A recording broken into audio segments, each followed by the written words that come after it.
Salam, Bapak Ibu Saudara-saudara sekalian, bertemu kembali dalam penjelasan pelajaran firman Tuhan hari ini. Minggu, tanggal 31 bulan Mei, tahun ke-2026, judul pelajaran hari ini adalah Kesibukan Hidup.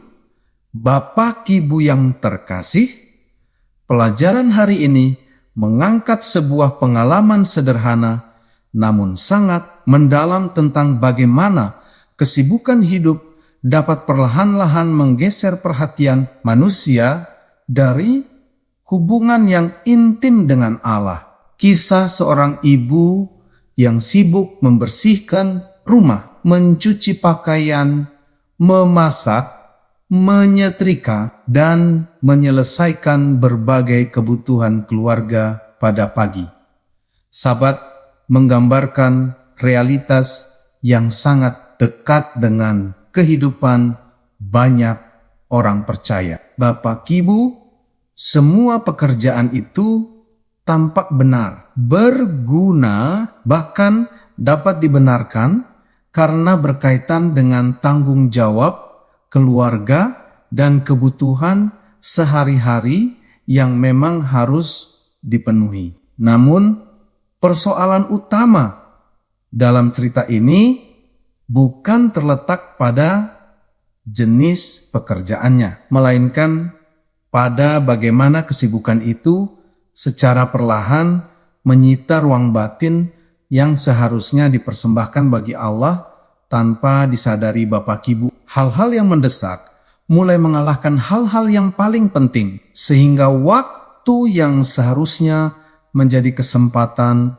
mendekat kepada Tuhan justru dipenuhi oleh aktivitas yang menguras perhatian dan energi rohani. Pengalaman ini menunjukkan bahwa ancaman terbesar terhadap kehidupan rohani tidak selalu berupa dosa yang tampak besar dan terang-terangan, melainkan kesibukan yang dianggap biasa, tetapi perlahan menjauhkan hati dari hadirat Allah.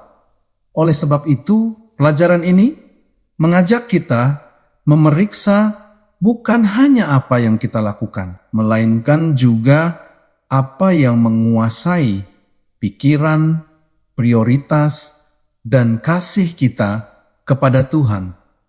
Saudara-saudara terkasih, kisah tersebut secara sengaja mengingatkan kita pada pengalaman Marta dan Maria dalam kitab Lukas 10 ayat 38-42, ketika Marta sibuk melayani, sementara Maria memilih duduk di kaki Yesus untuk mendengarkan perkataannya. Yesus tidak menolak pelayanan Marta dan tidak mengatakan bahwa bekerja atau melayani adalah sesuatu yang salah, sebab pelayanan juga merupakan bagian penting dari kehidupan iman. Saudara, namun Yesus melihat bahwa Marta sedang dikuasai oleh kekhawatiran dan kesibukan yang membuat hatinya kehilangan fokus terhadap kehadirannya yang paling berharga. Ketika Yesus berkata bahwa Maria telah memilih bagian yang terbaik, Ia sedang menegaskan bahwa hubungan dengan Allah harus menjadi pusat dari seluruh aktivitas manusia, bukan sekadar tambahan setelah semua pekerjaan selesai dilakukan. Dalam konteks Sabat, pesan ini menjadi sangat kuat karena Sabat bukan hanya hari berhenti bekerja, tetapi waktu kudus yang Allah berikan agar manusia memulihkan relasi dengan penciptanya. Saudara, manusia seringkali berpikir bahwa ia akan mencari Tuhan setelah semua urusan selesai. Padahal kenyataannya, urusan dunia tidak pernah benar-benar habis dan selalu muncul dalam bentuk yang baru. Karena itu, bagian terbaik yang dipilih, Maria mengajarkan bahwa mendahulukan kehadiran Kristus merupakan keputusan rohani yang harus diambil secara sadar setiap hari. Bapak Ibu sekalian, sahabat, dalam cerita ini dipahami bukan terutama sebagai daftar aturan tentang apa yang boleh atau tidak boleh dilakukan, melainkan sebagai karunia kasih dari Allah untuk memperkuat hubungan dengannya. Allah mengetahui bahwa manusia hidup di tengah tekanan pekerjaan, tanggung jawab keluarga, kebutuhan ekonomi, dan berbagai tuntutan yang dapat melelahkan tubuh maupun jiwa. Oleh sebab itu, Bapa, sejak penciptaan Allah menetapkan Sabat sebagai waktu kudus agar manusia berhenti dari kesibukan dan kembali mengingat sumber kehidupan serta keselamatannya. Ketika perempuan dalam cerita itu tiba-tiba menyadari bahwa dirinya telah larut dalam pekerjaan rumah pada hari yang paling ia kasihi, muncul kesadaran menyakitkan bahwa ia telah kehilangan fokus terhadap makna Sabat yang sejati. Air mata yang jatuh di dapur yang sepi bukan sekadar ekspresi kelelahan, tetapi tanda bahwa hati nuraninya disentuh oleh Roh Allah dan merindukan pemulihan hubungan yang lebih dalam dengannya. Bapak Ibu, pengalaman ini menunjukkan bahwa kadang-kadang manusia baru menyadari jaraknya dari Tuhan ketika ia merasa kosong di tengah aktivitas yang sebenarnya berhasil diselesaikan dengan baik. Dengan demikian, Sabat menjadi cermin rohani yang menolong manusia melihat apakah hidupnya masih berpusat pada Allah atau telah dikuasai oleh rutinitas dan kesibukan yang tidak pernah berhenti. Saudara-saudara terkasih, pelajaran ini kemudian membawa perhatian kita kepada kenyataan yang lebih dalam, yaitu bahwa keterpisahan dari Allah pada dasarnya merupakan masalah dosa dan kondisi hati manusia yang rapuh. Kitab Mazmur 53 ayat 2 mengingatkan bahwa Allah memperhatikan manusia dan mencari mereka yang sungguh-sungguh mencarinya. Sehingga ketika hati merasakan sakit karena dosa dan keterasingan, Tuhan tidak menjauh, melainkan hadir dengan kasih dan belas kasihannya. Saudara, kesibukan hidup sering menjadi tempat tersembunyi bagi dosa karena manusia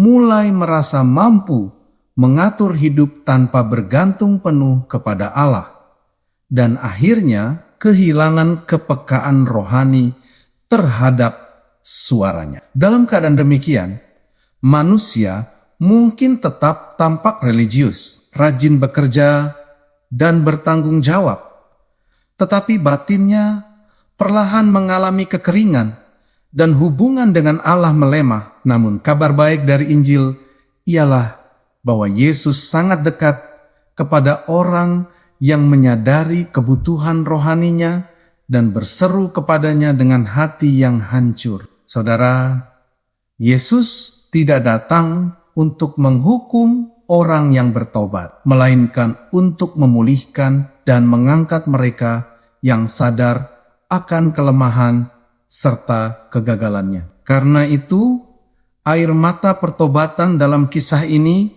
bukan tanda kekalahan rohani, melainkan awal dari pembaruan hubungan yang hidup dengan Kristus. Bapak Ibu sekalian, kebenaran besar tentang pemulihan ini dijelaskan dengan sangat kuat melalui gambaran pakaian atau jubah dalam kitab suci yang melambangkan keadaan rohani manusia di hadapan Allah. Kitab Yesaya 64 ayat 6 menyatakan bahwa segala kesalehan manusia seperti kain kotor yang berarti bahwa tidak ada seorang pun dapat berdiri benar di hadapan Allah berdasarkan kebaikan atau usahanya sendiri. Bapak Ibu, kitab Zakharia 3 ayat 4 menggambarkan bagaimana pakaian yang kotor ditanggalkan dan digantikan dengan pakaian yang bersih. Sebuah simbol bahwa Allah sendiri mengambil inisiatif,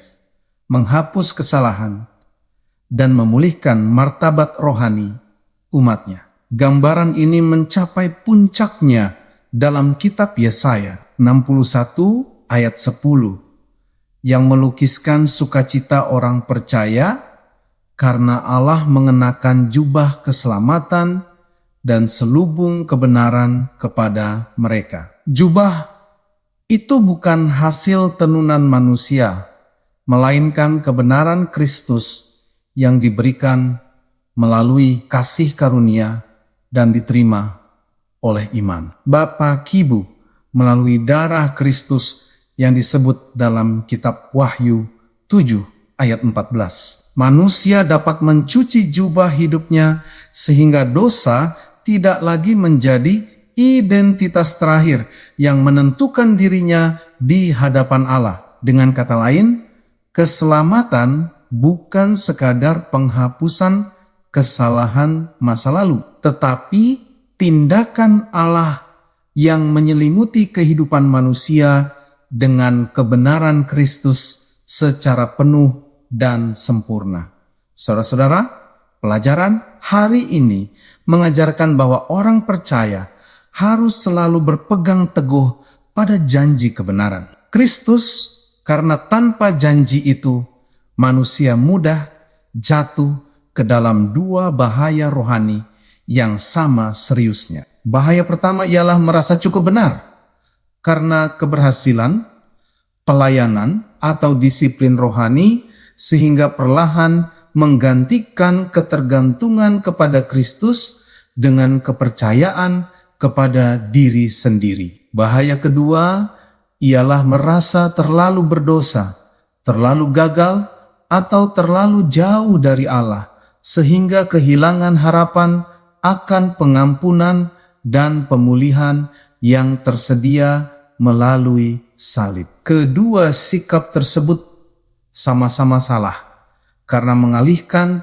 perhatian dari Kristus sebagai satu-satunya dasar keselamatan dan kehidupan rohani. Ketika kita berpegang pada jubah kebenaran Kristus, kita diingatkan bahwa identitas kita tidak ditentukan oleh dosa ataupun prestasi, melainkan oleh kasih karunia Allah yang memulihkan. Sabat, pertobatan, dan pengampunan akhirnya bertemu dalam satu kebenaran besar, yaitu bahwa Allah menghendaki hubungan yang hidup dan dekat dengan umatnya, lebih daripada sekadar aktivitas keagamaan yang kosong. Karena itu, setiap kali kesibukan mulai menguasai hati dan perhatian kita, pelajaran ini mengundang kita kembali memilih bagian yang terbaik, yaitu duduk di kaki Yesus dan menerima jubah kebenarannya dengan syukur dan iman yang teguh. Bapak, Ibu, saudara-saudara yang diberkati Tuhan. Demikian penjelasan pelajaran firman Tuhan untuk hari ini. Sampai bertemu pada pelajaran yang berikutnya. Tuhan memberkati kita semuanya.